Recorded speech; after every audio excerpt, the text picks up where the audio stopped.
In this video, I want to show you one or two more quick things around this FlatList component. So to get started, I want to make sure that my FlatList component spans off the very bottom of the screen. Right now on both Android and iOS, all these different friends are kind of compacted up to the very top, and so on Android, as we saw a little bit ago, I don't even get any ability to scroll through these elements, because there's just not enough content here. So in order to make sure that the list spans all the way past the bottom of the screen, we can add in a property, or some styling, to this text element right here. So we're going to make sure that the text element has some extra spacing above and below it to make sure that the list is tall enough that it goes off the very bottom edge. So to do so, I'm going to go down to the bottom of the file and find my styles object. I'm then going to expand that object and add in a text style property once again. Then inside of here, I'm going to add in a margin vertical property. This is going to apply some spacing above and below every text element that we display. So for margin vertical, I'm going to add in like maybe 50 or so.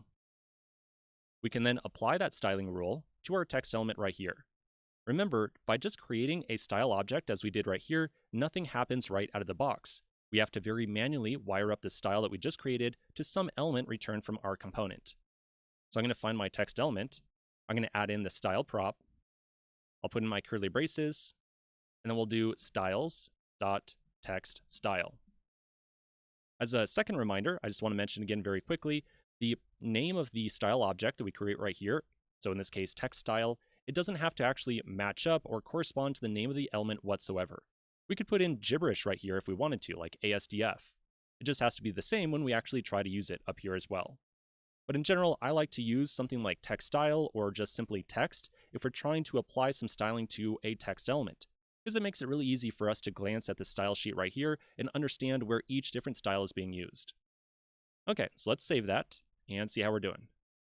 Okay, so now my list has a ton of additional vertical height to it because we added in some spacing above and below every text element. So now we can very easily scroll through this list of items, and it definitely goes down beneath the bottom of the screen. And then on Android, we've got something very similar as well. So over here, I can scroll around too. Okay, so there's two additional props that I want to show you related to the flat list. We're going to eventually use these different props in a future application that we work on.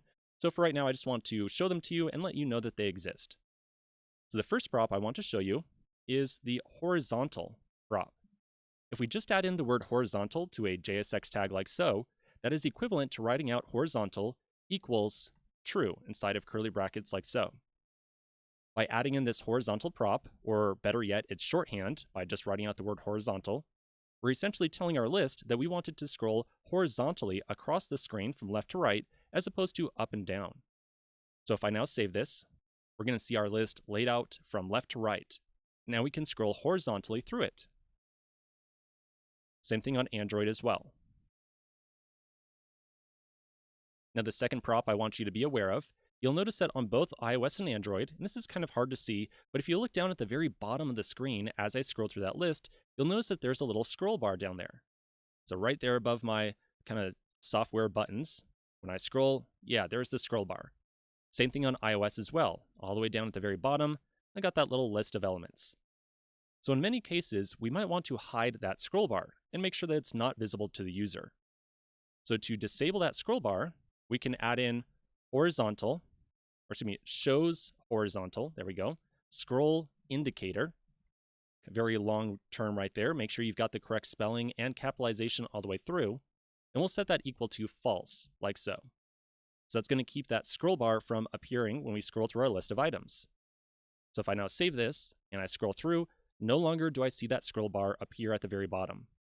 Same thing on Android as well. Now, in many cases, like right now, it might seem like, well, who cares about that horizontal scroll?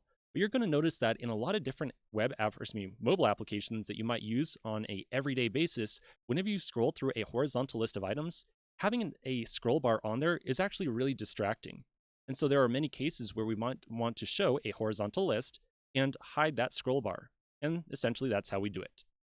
As I mentioned, we're going to work on an application in the future where we're going to have to make a horizontal list, and we're definitely going to want to disable a scroll indicator on that application we built. Okay, so that's pretty much it for right now. For FlatList, we now know how to show a list of elements to our user. So let's take a pause right here. In the next video, we're going to start to move on to our next little mini application.